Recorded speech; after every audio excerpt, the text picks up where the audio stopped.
be when it first started out. You know, when they had what was it, MySpace and all that stuff. And you know, it's gotten better. I certainly keep an eye on it about you know what was going on. But you know, it's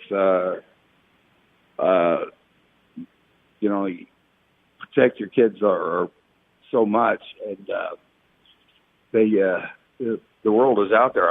I remember growing up, you know, they had Vietnam War on television, and how good was that for kids? But you know, it was what the world was. You know. You know, I can imagine. Let me ask you this too, Dennis. Did you hear about Dolly Parton? What she kind of said lately about just speaking on her life and being in music and country music. What was it? I think she was just talking about, you know, maybe, I don't know, threesomes, things that you may. I heard it was on one of the late night talk shows. What the hell did you just say? And I think everybody was just shocked that Dolly Parton, maybe they weren't expecting that, but I'm like, man, God bless her. Hey, it was the 70s, man. What was it? It was a different time and place. What were the 70s like, Dennis? I mean, because I was born. I was like trying to understand, man. Well, it wasn't politically correct. It was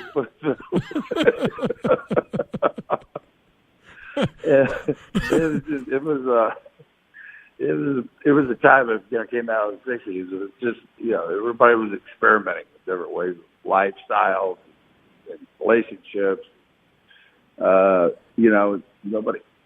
I think it was a naivete, a lot of it, but you know, it was certainly an interesting time to grow up, to be in. That was for sure.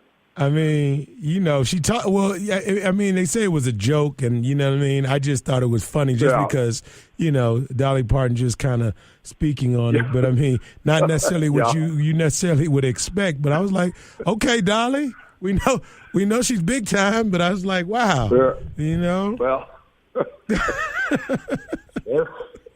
I guess everybody has their time and place for something. Right.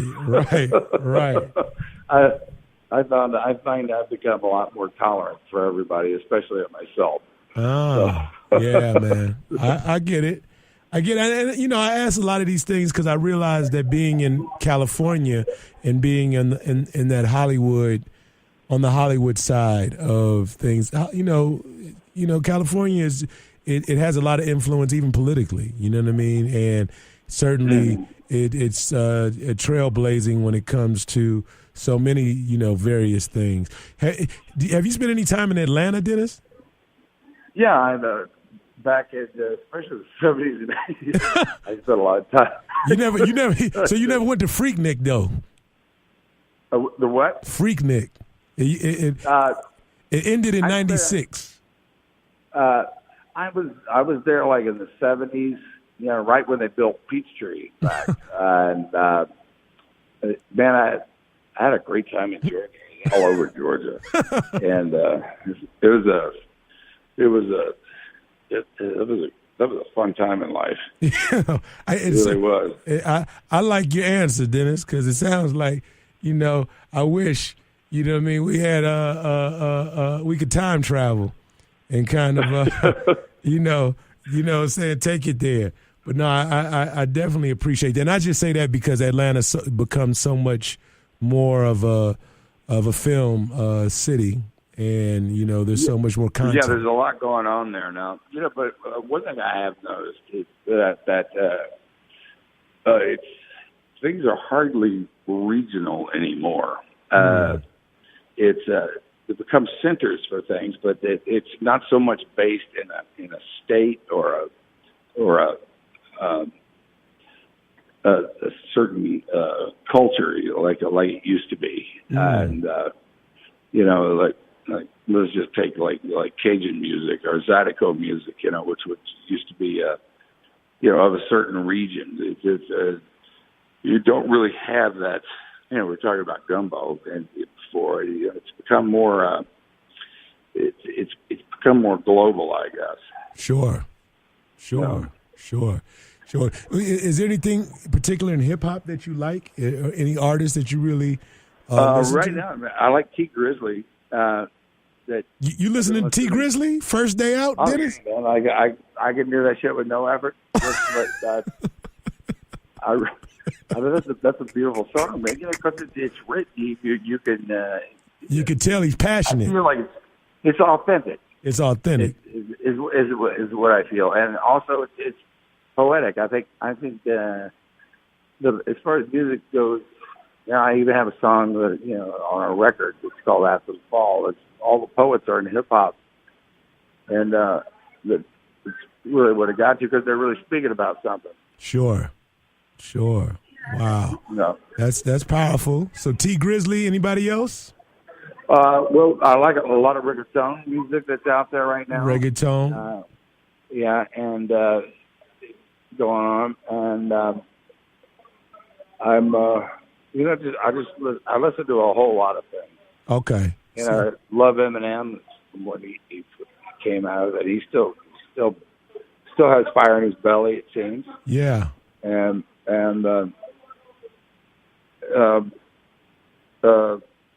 still, I mean, Snoop is old school, but still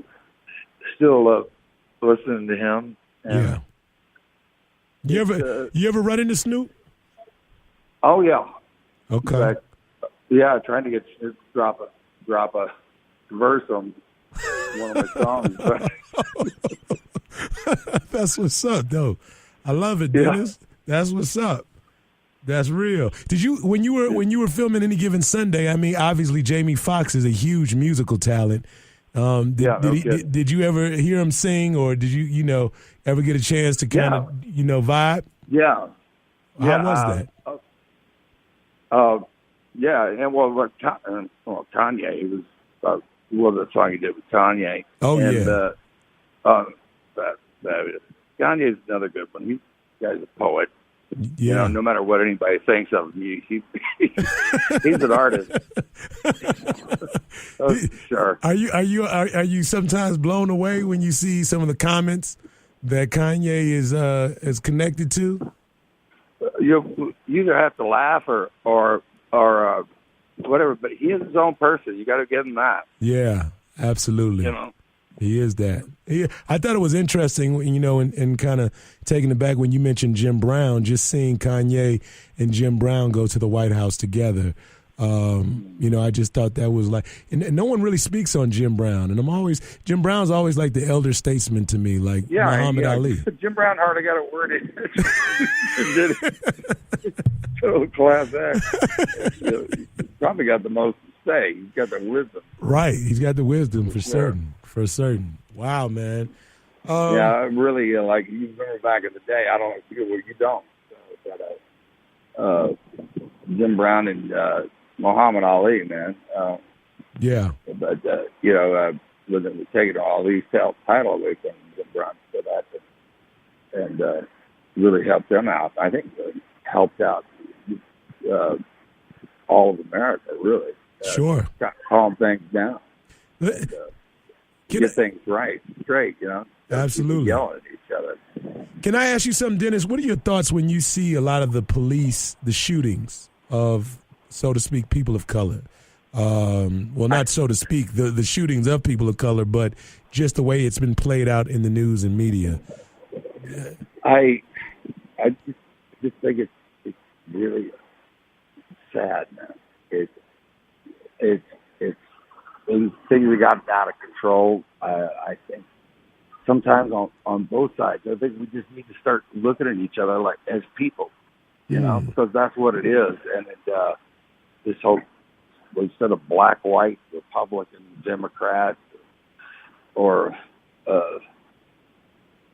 it's just we're all people. We all want the same things, and you get a person one-on-one, and you can relate to them. Yeah. And you stop treating each other as groups, and afraid to talk and say the hard things, or sure. get offended. Yeah. We get offended too easily. And just need to reach out. Got you. I appreciate your perspective, man. You know, on life, on, you know, just your approach to life. I know you really shared a lot about, you know, your own struggles with substance abuse too, correct? Yeah. Yeah. Yeah. That comes up every once in a while. The Daily Mail puts out an article. Daily Mail just like 30 years ago. Oh, okay. And I'm not. I wasn't saying it like it was anything happening now. But I know with hip hop. Hey, okay. Yeah, I am gonna have to get out of the car though. I gotta go make a plane. Here. Okay. All right. Leave it at 4. Oh, Dennis, thank you, man. Got to get through security. But I enjoyed talking to you. I really did. I appreciate you. Thanks for listening. Hey, have a safe flight. Yeah, we're going to have another album in about 6 months, but we can talk again. Absolutely. I look forward to it, man. Thank you for your time, Dennis. All right. Okay. Take care. All right, sir. Peace. Dennis Quaid right here on Check This Out on 100.3 The Beat. That's what it is. Check this out, America. We connect the streets.